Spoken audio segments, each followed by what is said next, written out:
I did my first brand deal. I'm sure you guys have heard the story, but for people who don't know, I was offered $5,000 for a video. But this was when I was like 19, and it was so much money. It's like, Mom, look, and I was like, double it, and I'll walk outside and I'll give it to a homeless person. And they're like, no, you won't. And I was like, double it. And I like pacing around my neighborhood for 3 hours convincing this guy, like on the phone, just double the money. I promise the video will go viral and I'll give it to a homeless person. I was like, $10,000 just looks better in a title. It'll get more views. I promise your app will do better. And I ended up getting $10,000 and then gave it away. And my mom's like, why don't you just give away $8,000, $9,000? Why all $10,000? I was like, Mom, it'll look better at the title. What's going on? My name is Thomas Jordan, and if this is your first time on this channel, I help you grow your network and your net worth by adding video to your podcast. And in today's video, I'm going to react to an interview with the king of YouTube himself, MrBeast. And real quick, my qualifications is I used to be a news reporter for the last 10 years. And the 5 years prior to that, I was interviewing celebrities on the red carpet. So without further ado, are you ready? Because I'm ready.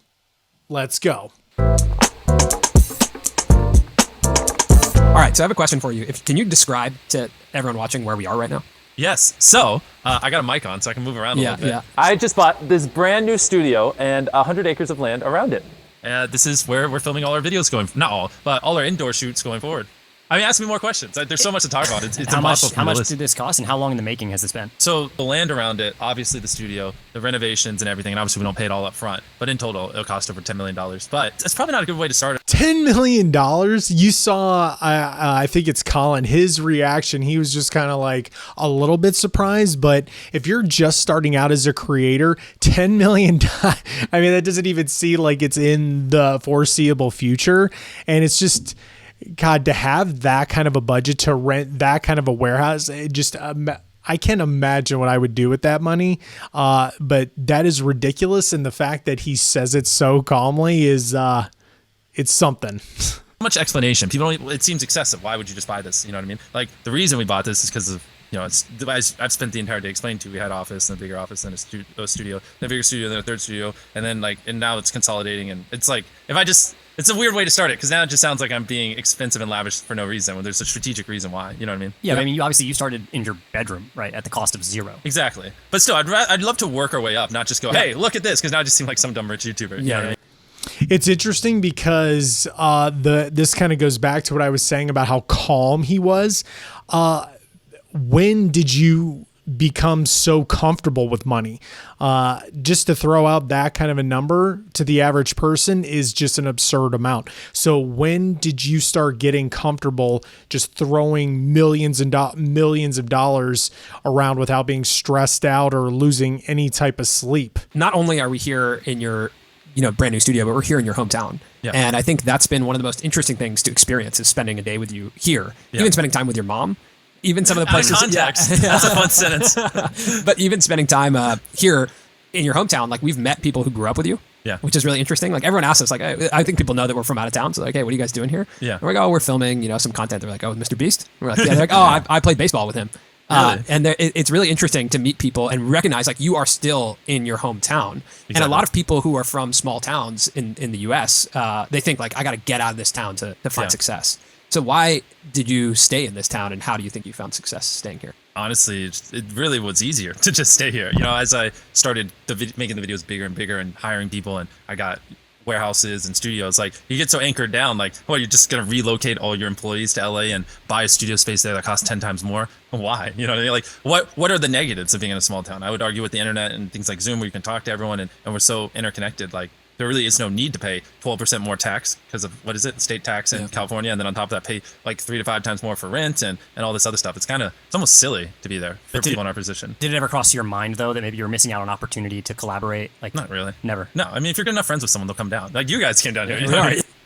This is really good, and that was a really good question by Samir, just because a lot, like he said, everybody thinks that they need to get out of their small town, and he just stayed exactly where he was. So I think it's a really good insight, because no matter what, everyone's like, oh, like even myself, like I grew up in Georgia and I was like, oh man, LA. And when I got there, I mean, it was what it was, but I think a lot of people think that goes almost maybe even back to like equipment, like, oh, I need this equipment, or, oh, I need to be in LA.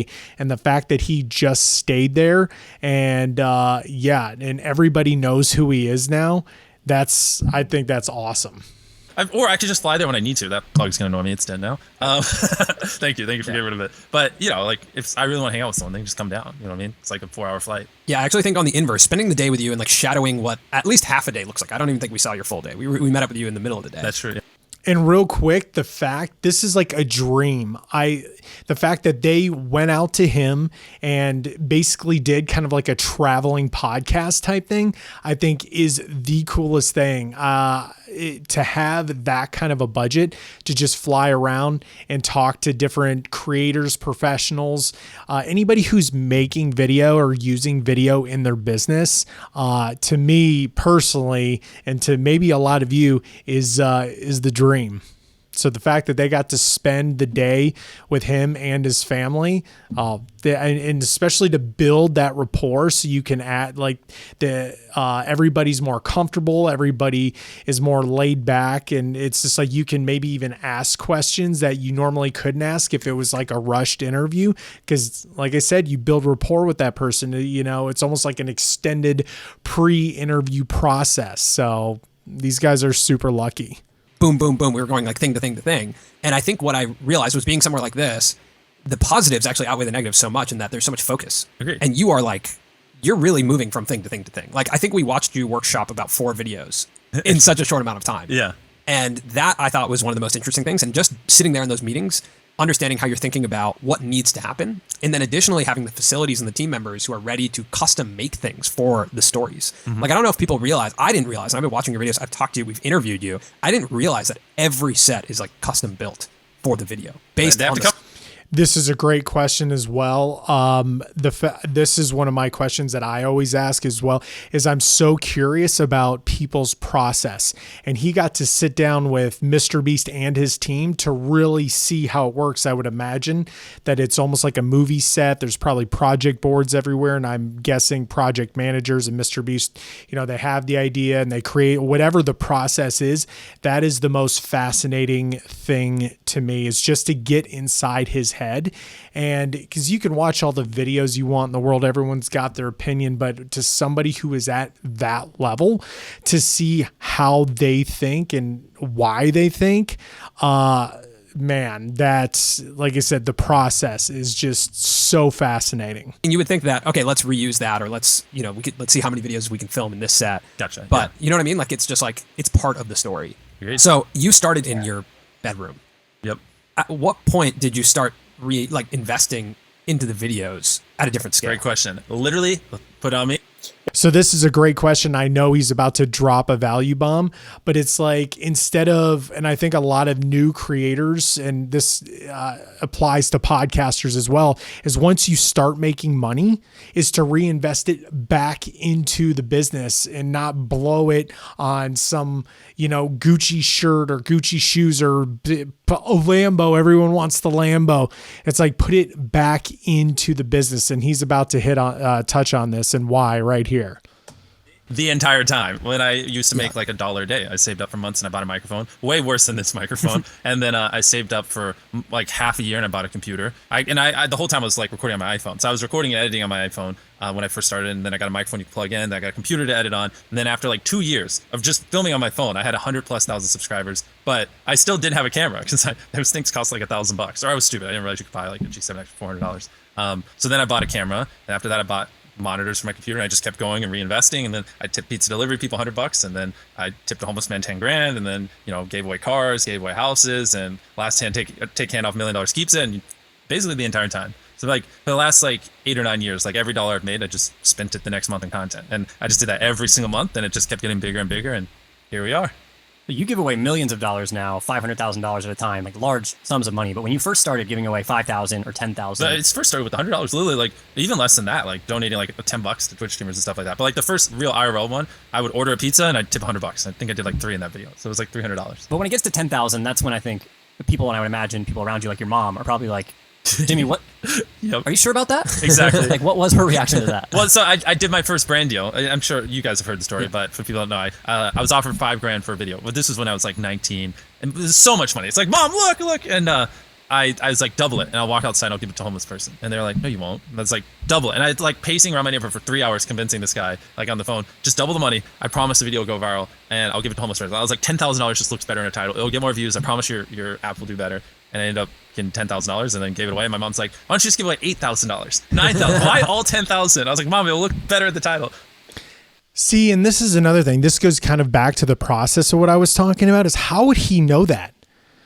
How would he know? I know he's been doing it for years, and the fact that he got to 100,000 subscribers without an actual camera is just because everyone loves their quality is just insane to me. But how did he know? How did you know that it was gonna? Was it just because of the title? Like you got to the 100,000 by? Is that just a skill you acquired? Like you just knew? Like how did you know? It's just better, and that's basically that. Yeah. How did you know that, giving away $100? I guess it's natural, but like, why does it make such good content?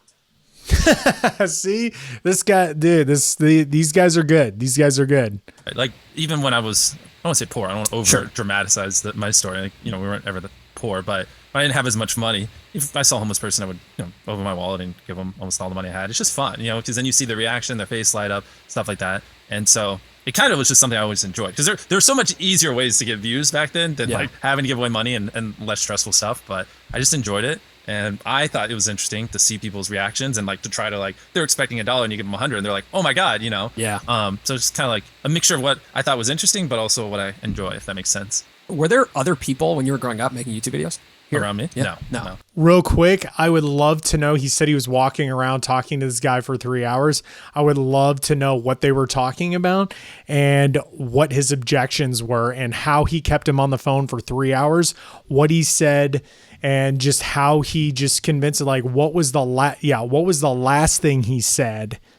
So if I were there and I was interviewing MrBeast, I'd be like, what was the last thing that was said before you guys hung up the phone to get that deal done for him to trust you? About YouTube, you're too obsessed with YouTube. Like, get a life. Like from 13 to 19, I never met anyone who cared about YouTube. Like not even Alex. And so I was so untalkative. People thought there was problems with me because I just wouldn't talk to anyone. Because all I would do is talk about YouTube. And after a while, you realize no one cares. Like you just get labeled as the guy that just only likes YouTube.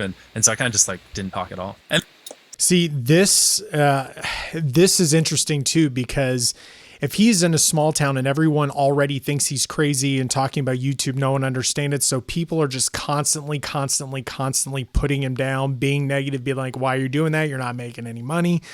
It would just be really interesting if I had to ask the question, I'd be like, so what kept you going? I know you love to make YouTube videos, but when everybody is in your ear and in your head telling you that this is stupid and not worth it, how did you overcome that? How did you know to keep going?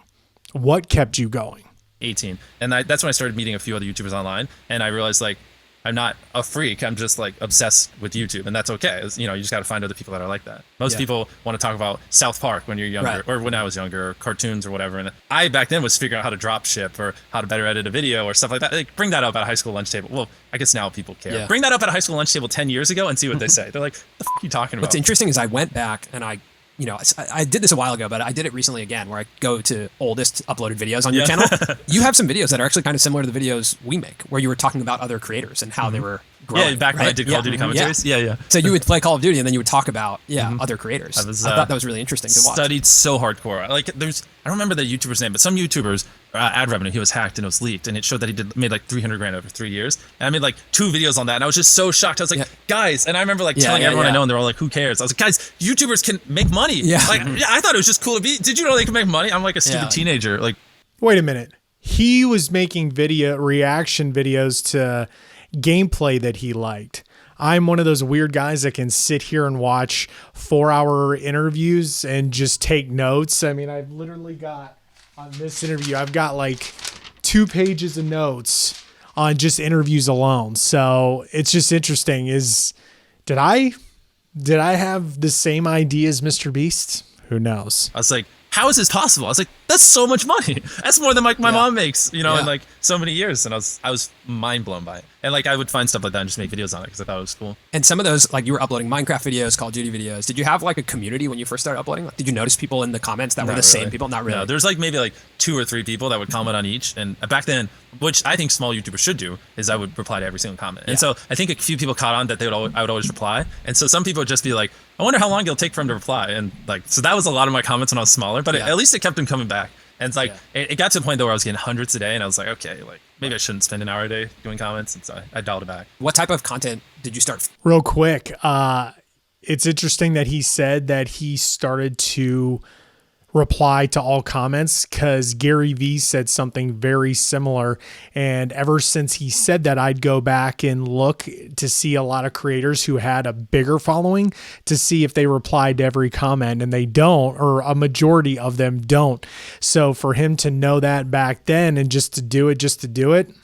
All right, that does it for part 1 of this video. This interview is 2 hours long, and with my commentary and my breakdown, it makes this video a lot longer. So for me to do a part 2, I'm going to need 100 likes from you guys, and just comment below and let me know if this is something you want more of. I really love doing these video breakdowns. So just let me know, and yeah, we'll get to it. I really hope you got a ton of value from this interview, but now it's time to take action. If you're a startup entrepreneur and you're looking to add video to your podcast, this free download I have for you is specifically for you as well.